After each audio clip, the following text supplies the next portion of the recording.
ಮುಂದಿನ ಸುದ್ದಿಗೆ ಹೋಗೋಣ. ಅದು ಇಂಟ್ರೆಸ್ಟಿಂಗ್ ಬೆಳವಣಿಗೆ ಇದು. ಕೋಲಾರದ ಶ್ರೀನಿವಾಸಪುರದ ಶಾಸಕ ವೆಂಕಟ ಶಿವಾರೆಡ್ಡಿ ಅವರು ಹೈಕೋರ್ಟಿಗೆ ಹೋಗಿದ್ದಾರೆ. ರಾಜ್ಯ ಸರ್ಕಾರ ಅನುದಾನ ಹಂಚಿಕೆಯಲ್ಲಿ ತಾರತಮ್ಯ ಮಾಡ್ತಾ ಇದೆ. ಕಾಂಗ್ರೆಸ್ ಶಾಸಕರುಗಳಿಗೆ 50 ಕೋಟಿ ಕೊಟ್ಟಿದ್ದಾರೆ, ನಮಗೆ 1 ರೂಪಾಯಿನೂ ಬಿಡುಗಡೆ ಆಗಿಲ್ಲ ಇನ್ನೂ ತನಕ ಅಂತ.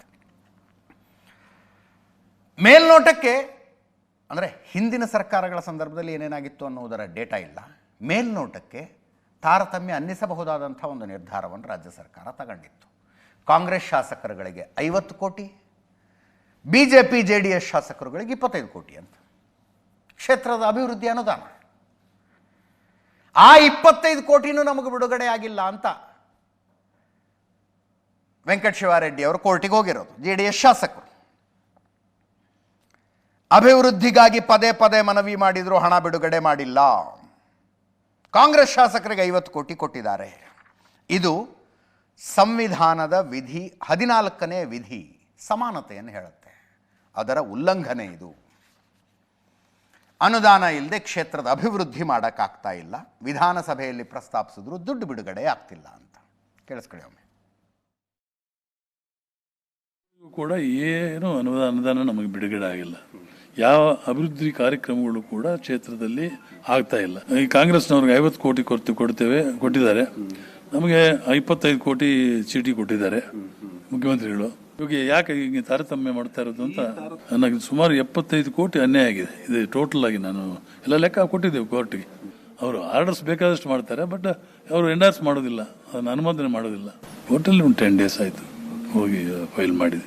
Court is the ultimate. ಇದೇ ಮಾರ್ಗ. ಇವಾಗ ಕೋರ್ಟು ಏನಾದರೂ ಒಂದು ಆದೇಶ ಬರಲೇಬೇಕು. ಕೋರ್ಟ್ ಅನ್ನಾದರೂ ನಂಬ್ತೇವಪ್ಪ. ಮಾಡಲಿ ಪಾಪ, ಕೋರ್ಟ್ನಲ್ಲಿ ತೀರ್ಮಾನ ಆಗಲಿ. ನಾವು ಎಷ್ಟು ಅನುದಾನ ಕೊಡಬೇಕು ಅಷ್ಟು ಕೊಡ್ತಾ ಇದ್ದೀವಿ. ಏನು ಅನುದಾನ ಕೊಟ್ಟಿಲ್ಲ ಅಂತಂದರೆ ಕಾಂಗ್ರೆಸ್ ಅವರು ಜಾಸ್ತಿ, JDS ಅವರಿಗೆ BJP ಕಡಿಮೆ ಕೊಡ್ತಿದ್ರು. ಅವರಿದ್ದಾಗ ಕೊಟ್ಟಿದ್ರಂತ. ಅವ್ರ ಅಧಿಕಾರದಲ್ಲಿದ್ದಾಗ ಏನು ಸಮ್ಮಿಶ್ರ ಸರ್ಕಾರದಲ್ಲಿದೆ ಎಷ್ಟು ಅನುದಾನ ಕೊಟ್ಟಿರುತ್ತೆ. ಈಗ BJP ಅವರು ಎಷ್ಟು ಅನುದಾನ ಕೊಟ್ಟಿದ್ರಂತ ಸುಳ್ಳು ಆರೋಪಗಳನ್ನು ಮಾಡಕ್ಕೆ ಹೋಗಬಾರ್ದು. ಅವರು ಇದ್ದಾಗ ಅಧಿಕಾರದಲ್ಲಿದ್ದಾಗ ಏನೂ ಮಾಡಲಿಲ್ಲ. ಈಗ ಎಷ್ಟು ಅನುದಾನ ಕೊಟ್ಟರು ಅನ್ನೋದು ಒಂದು ಪ್ರಶ್ನೆ. ಈ ಪಕ್ಷದಿಂದ ಗೆದ್ದವ್ರಿಗಿಷ್ಟು, ಆ ಪಕ್ಷದಿಂದ ಗೆದ್ದವ್ರಿಗಿಷ್ಟು ಅನ್ನುವ ತಾರತಮ್ಯ ನಡೆದಿತ್ತ ಅನ್ನೋದು ಅದು ಇನ್ನೊಂದು ಪ್ರಶ್ನೆ. ಮಾತೆತ್ತಿದ್ರೆ ಸಂವಿಧಾನ ಅಂಥೇಳಿ ಶಿಕ್ಷೆ ಕೊಡ್ತಾ ಇರೋದು ಯಾರು ಅಂದರೆ, ನೀವು ಕಾಂಗ್ರೆಸ್ಸನ್ನು ಬಿಟ್ಟು ಬೇರೆಯವ್ರಿಗೆ ಓಟ್ ಹಾಕಿದ್ದೀರಿ ಅನ್ನುವ ಕಾರಣಕ್ಕೆ ಜನರಿಗೆ ಕೊಡ್ತಾ ಇರೋ ಶಿಕ್ಷೆ ಇದು. ಜನರಿಗೆ ಅಲ್ವಾ ಶಿಕ್ಷೆ ಕೊಟ್ಟಂಗೆ. ಕಾಂಗ್ರೆಸ್ಸಿಗೆ ಯಾವ ಕ್ಷೇತ್ರದಲ್ಲಿ ಓಟ್ ಹಾಕಿದಾರೋ ಅಂದರೆ ಕೆಲವು ಕ್ಷೇತ್ರಗಳಲ್ಲಿ 250 ಓಟಲ್ಲಿ ಗೆದ್ದಿದ್ದಾರಪ್ಪ ಕಾಂಗ್ರೆಸ್ ಶಾಸಕರು. ಬಟ್ ಸರ್ಕಾರ ರಚನೆ ಆಗಿದೆ. ಆ ಕಾರಣಕ್ಕಾಗಿ ನಿಮ್ಮ ಶಾಸಕರಿಗೆ ನಿಮ್ಮ ಕೆಲಸಗಳನ್ನು ಮಾಡುವುದಕ್ಕೆ, ಅಂದರೆ ಜನರ ಕೆಲಸ ಮಾಡೋದಕ್ಕೆ 25 ಕೋಟಿ ಜಾಸ್ತಿ ಕೊಡ್ತೀವಿ ನಾವು ಅಂತ. ಇದಕ್ಕೆ ಸಂವಿಧಾನದಲ್ಲಿ ಅವಕಾಶ ಇದೆಯಾ? ನನ್ನ ಪ್ರಶ್ನೆ ಇರೋದು. ನನಗೆ ಇದಕ್ಕೆ ಸಂವಿಧಾನದಲ್ಲಿ ಅವಕಾಶ ಇದೆಯಾ?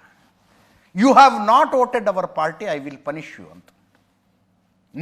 ಜನರಿಗೆ ನಿಮ್ಗೆ ಶಿಕ್ಷೆ ಕೊಡ್ತೀವಿ ನಾವು. ನೀವು ನಮಗೆ ಓಟ್ ಹಾಕಿಲ್ಲಪ್ಪ, ನಿಮ್ಮ ಕ್ಷೇತ್ರದಲ್ಲಿ ನಮಗೆ ಓಟ್ ಬಂದಿಲ್ಲ. ಇದು ಅವಕಾಶ ಇದೆಯಾ ಇದಕ್ಕೆ ಸಂವಿಧಾನದಲ್ಲಿ? ನಾಳೆ ಇನ್ನೊಂದು ಪಕ್ಷ ಅಧಿಕಾರಕ್ಕೆ ಬಂದು ನಮಗೆ ಯಾರು ಓಟ್ ಹಾಕಿದಾರೋ, ನಮ್ಮ ಶಾಸಕರನ್ನು ಯಾರು ಗೆಲ್ಲಿಸಿದಾರೋ ಅವ್ರಿಗಷ್ಟೇ ಅನುದಾನ ಕೊಡ್ತೀವಿ ನಾವು. ಇವ್ರಿಗೆ 25 ಕೋಟಿ, ಅವ್ರಿಗೆ 100 ಕೋಟಿ ಕೊಡ್ತೀವಿ ಅಂತ ಹೊರಟ್ರೆ, ಹಿಂಗೆ ನಡ್ಕೊಂಡು ಹೋಗ್ಬಿಟ್ರೆ ಅಂಬೇಡ್ಕರ್ ಬರೆದ ಸಂವಿಧಾನದ ಆಶಯ ಏನಾಯಿತು ಅಂತ ಆಶ್ಚರ್ಯ ಅನ್ಸುತ್ತೆ ಕೆಲವೊಂದು ನಿರ್ಧಾರಗಳು.